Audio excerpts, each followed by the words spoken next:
started boxing me, started teaching me how to box. And then eventually I was, 13 then. I became too good. So he had said, I have to take you somewhere else for someone that could take you to the next level. And so I went and I met Customato. And beating him was... Did you know who he was I historically? had no He trained idea. Floyd I Patterson? had no idea about boxes. Wow. I was just doing this stuff.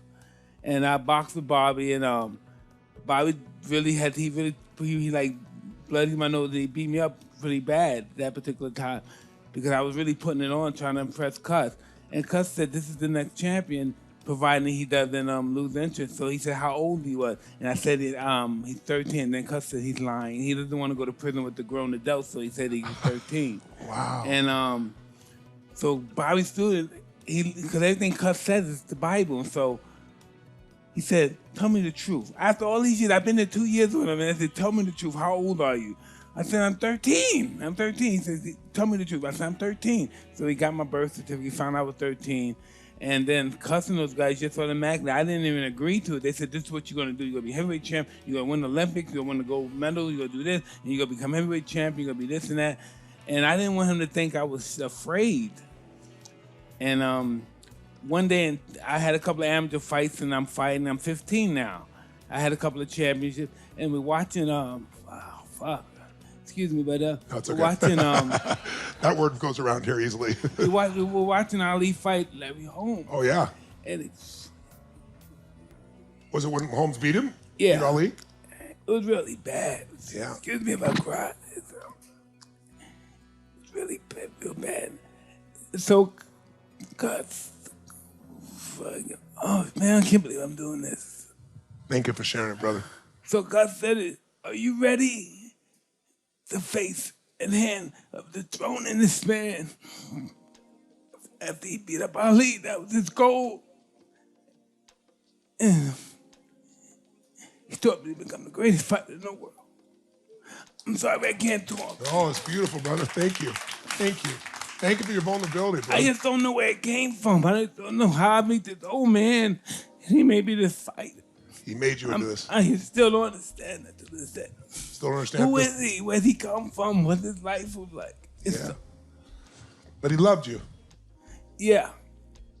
And at one point, he even adopted you, didn't he? Yeah, when I was 16, when my mother died. Yeah. My mother died of cancer. Yeah.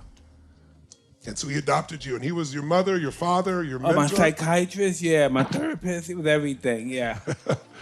And he taught you to fight like nobody else. But you even went, I already had you hypnotized at times. Tell me about that. Yeah, no, What was he hypnotizing you to do? He was a hypnotist as well, and he believed that he could reach the subconscious but only special people can that happen to it. It can't reach anybody. You have to believe in it because it's something that's very complex to believe in. I'm not gonna believe somebody's gonna tell me something and this is gonna appear. So it's hard for people to even really believe this can exist. But I believed everything Cuss told me. Everything he told me, I believed it. Yes. And so that's what it was like. I'm going to jump for a moment. We're going to come back to this time, but okay, because you mentioned something, I'll give you a little breather here. Yeah, thank you. Every time I talk about, I give a head for starters here, right? Thank you. Thank you for your vulnerability, brother. It's real. It's fucking real. That's what everybody's looking for is real. We live in a world where everything's bullshit. Everybody's putting the polish on it and making their Instagram look good. This is real shit. So you watched Ali, one of the greatest men in history, right, before you. Yeah. And he gets his ass beat. And Larry Holmes was not nice about it. Not at all. He was ego, man. Not at all. He was in his face. And I know you remember when you had the fight where you're fighting Larry Holmes and Muhammad Ali did the introduction. What did he tell you? They get him for me. And what happened? I got him. Pretty awesome. So let me bring back to Cuss. So he's training you. He's pitching this. At what point did you start to believe this? At what point did you start to believe? When I was 14. That's when you started to believe you could do it. Yeah. Yeah. And then you started winning, and then he dies. It's almost like a Rocky story, man. Yeah, he like, dies. He dies when you're how old? What, I'm 19. Yeah. And then you become the youngest heavyweight champion in the world a year later. Yes, I did. And what was your mission when you were going out there? Like when he died, what did it do to you, and how'd you use it? Wow, man, in all due respect, this is just, my mission was just to destroy everyone. Yes. Yeah. But you did it because you loved him and you wanted to make him proud. Am I right or wrong about that? Yeah. Yeah, that was how much love you had for him. That's true, but I really, as I got older in life, I I had to deal with demons with that. I Yeah. felt I was that kind of person that really my objective was just to hurt people as much as possible. Yeah.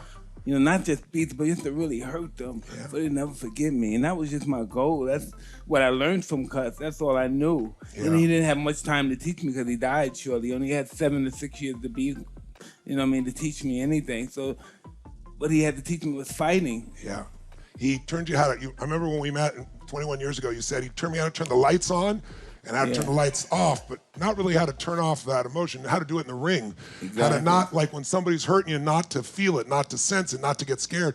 When you told me after the Holyfield, you told me that the reason I lost that fight is because I got pissed. You said, I never get pissed in the ring. Exactly. Tell me about that. I lost discipline. Normally, I'm a disciplined fighter. I normally beat people I deal with under pressure. But for that particular incident, I just lost it that day. I was getting headbutt. I was frustrated. I felt I wasn't being listened to or heard, and I felt numbness. And I just lost my temper, and I just didn't care. When he anymore. headbutted you, you felt it was unfair, and they didn't do anything about it, right? Yeah. And you just lost it, and that made the difference. When we were together, you said something I'll never forget. Here you're quoting all the stuff, and you were telling me about your prison time, and you were saying to me, man, the only place people are equals in prison. And I remember I talked about, the warden talked about it afterwards and said that when you came there, like, there's the whites, there's the blacks, there's the Mexicans, all these divisions based on race. And you came in and said, man, what are we doing fighting each other, man? Like, you said, nobody gives a shit about us. We're the only ones who care about each other. When I was and you there, brought them there was together. never any fights. Tell them about that. Tell them when about I was there was never no race violence, never no fights. How'd you pull that off? You convinced them what? Hey, listen, I used to convince everybody that we're all brothers. We're here together. We're doing this time, and no one cares. People were dying in there. We don't care we're dying. No one's coming here to give you a ribbon and say, I'm sorry for your loss. Yeah. But this love that was in you, in spite of what you were trained to become, they trained you to be a beast, but they couldn't take away your heart. They couldn't take away your love. That was just time. It was just time for me to heal. Yeah. I was bitter, and I took it out on other people. I took it out on myself, and I didn't know how to deal with any adversity at that degree, at that particular time of my life.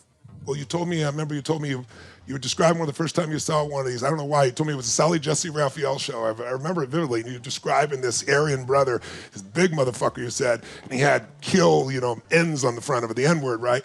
And you said to me something so insightful, even though you were in so much pain, I never forgot it. You said, you know what, Tony? He said, those guys want power because they don't have love. How did you figure that shit out? Well, because I'm one of those guys. I never experienced love. My love was hurting people. Yeah. The more people I hurt, the more love I receive. Yeah. And it just was a time in my life I grew up and I lived that life and I received love and I saw what love done once I became involved with my wife and we started having kids. And even though I had children before, I'd never been in a relationship when I was totally